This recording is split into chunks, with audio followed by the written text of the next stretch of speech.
మీ business ఏదైనా మీ ఊర్లో promotion చేయాలంటే అది సుమన్ టీవీతోనే సాధ్యం. ఇప్పుడే సంప్రదించండి.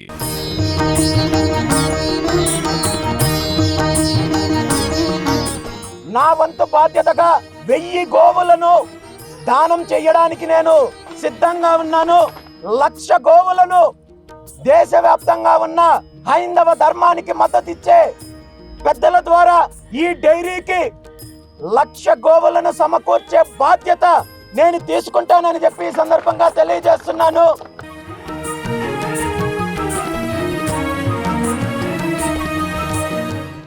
పుంగనూరు నుండి మొదలైన తిరుమల పరిరక్షణ పాదయాత్ర నిన్న శ్రీవారి పాదాల చెంతకు అలిపిరికి చేరుకొని అలిపిరి నుండి మెట్లోత్సవం నిర్వహిస్తూ తిరుమల చేరుకోవడం జరిగింది.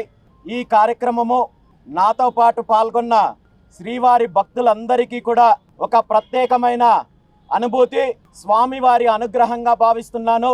ఈ పాదయాత్ర వ్యక్తిగతమైనది కాదు, రాజకీయ అంశము కాదు, కేవలము తిరుమలకు సంబంధించి, స్వామివారికి సంబంధించి, స్వామివారి భక్తులకు సంబంధించి, ధార్మిక ప్రచారానికి సంబంధించిన విషయాల గురించి మాత్రమే, వాటికి సంబంధించిన అంశాలకు సంబంధించి ఒక మంచి లక్ష్యంతో ఈ కార్యక్రమము చేయడం జరిగింది.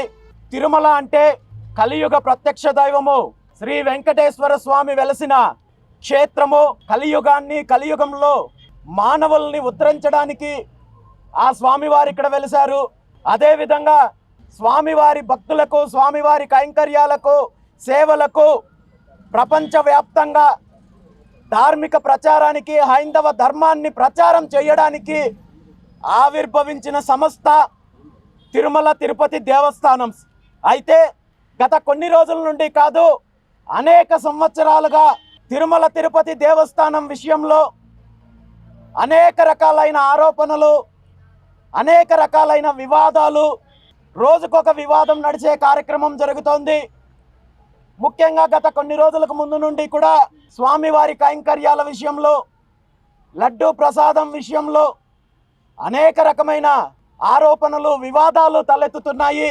వీటన్నింటికి ముగింపు పలికి రాబోయే రోజుల్లో తిరుమల తిరుపతి దేవస్థానంలో పూర్తిగా ప్రక్షాళన జరగాలి.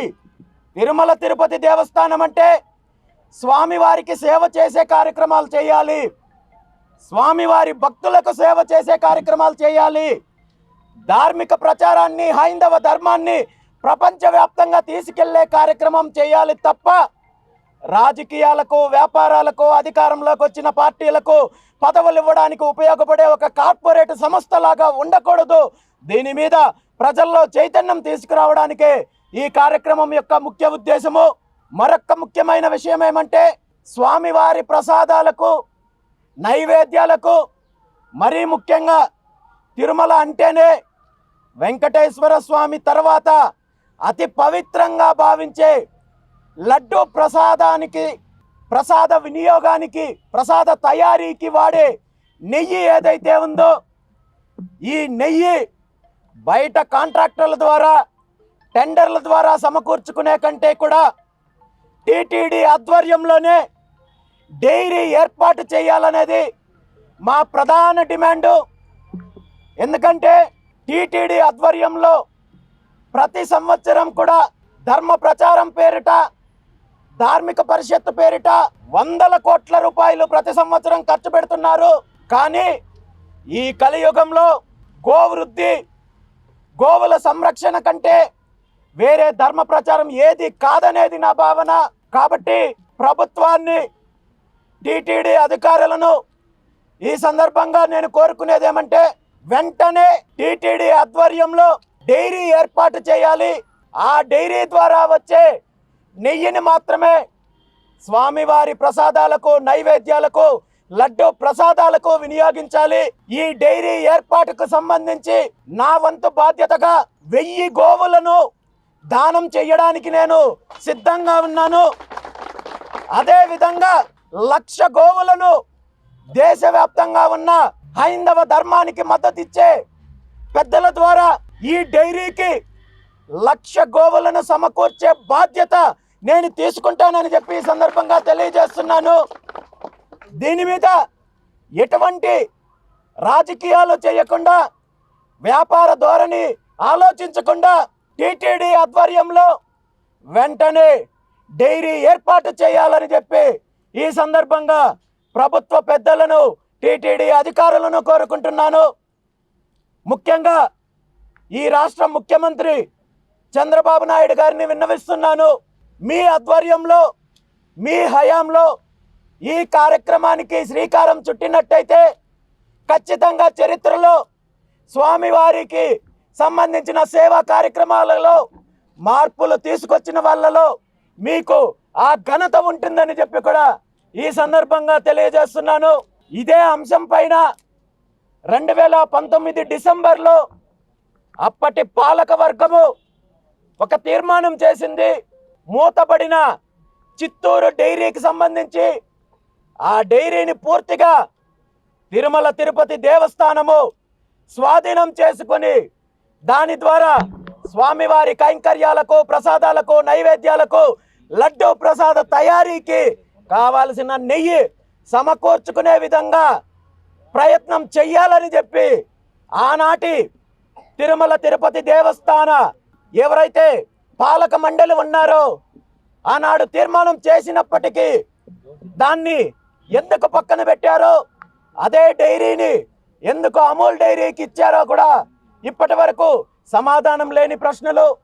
వీటన్నింటిలో కూడా ఆలోచించి ప్రభుత్వ పెద్దలు, టీటీడీ అధికారులు వెంటనే స్వామివారి కైంకర్యాలకు సంబంధించి, నెయ్యి వినియోగానికి సంబంధించి పూర్తిగా సొంత డైరీ ఏర్పాటు చేయాలని, 1,00,000 గోవులతో ఆ డైరీని ఏర్పాటు చేయాలని, నేను సొంతంగా ఇచ్చే 1000 గోవులు కాకుండా 1,00,000 గోవులు సమకూర్చే బాధ్యత నేను తీసుకుంటానని చెప్పి ఈ సందర్భంగా తెలియజేస్తున్నాను. ఎందుకంటే 1,00,000 గోవులను పోషించడం అంటే ఇది చాలా బృహత్పరమైన కార్యక్రమం అవుతుంది. సుమారు 10,000 మంది గోపాలకులకు ఉద్యోగ అవకాశాలు కల్పించినట్టుంటుంది. ఇంకా అవకాశం ఉంటే ఈ 10,000 మంది గోపాలులను యాదవ సామాజిక వర్గం నుండి తీసుకుంటే అంతకంటే కూడా వెంకటేశ్వర స్వామికి శ్రీకృష్ణుడు ఎన్నుకున్న సామాజిక వర్గము ఇది. నేనేదో నా సొంత సామాజిక వర్గం అని చెప్పడం లేదు. గోవులను సంరక్షించుకునే ఆ అర్హత పూర్తిగా యాదవ సామాజిక వర్గానికి ఉంది. కాబట్టి ఈ విషయాన్ని కూడా పరిశీలించాలని చెప్పి పెద్దలను కోరుకుంటున్నాను. 1,00,000 గోవులంటే మేలు జాతి గోవుల నుండి కనీసము 10 లీటర్లు అయితే కూడా రోజుకి 5 లక్షల లీటర్ల పాలు వచ్చే అవకాశం ఉంది.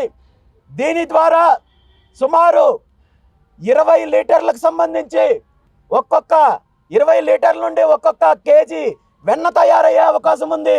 అంటే సుమారు 50,000కి దాకా రోజుకి 50,000 లీటర్ల కేజీల వెన్న తయారవుతుంది.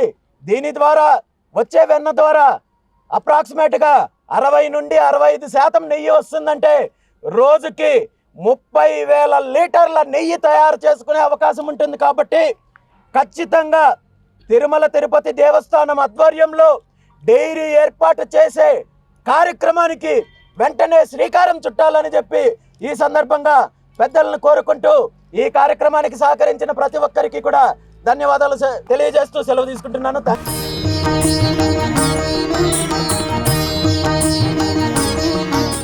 నా వంతు బాధ్యతగా 1000 గోవులను దానం చేయడానికి నేను సిద్ధంగా ఉన్నాను. 1,00,000 గోవులను దేశవ్యాప్తంగా ఉన్న హైందవ ధర్మానికి మద్దతు ఇచ్చే పెద్దల ద్వారా ఈ డైరీకి 1,00,000 గోవులను సమకూర్చే బాధ్యత నేను తీసుకుంటానని చెప్పి ఈ సందర్భంగా తెలియజేస్తున్నాను.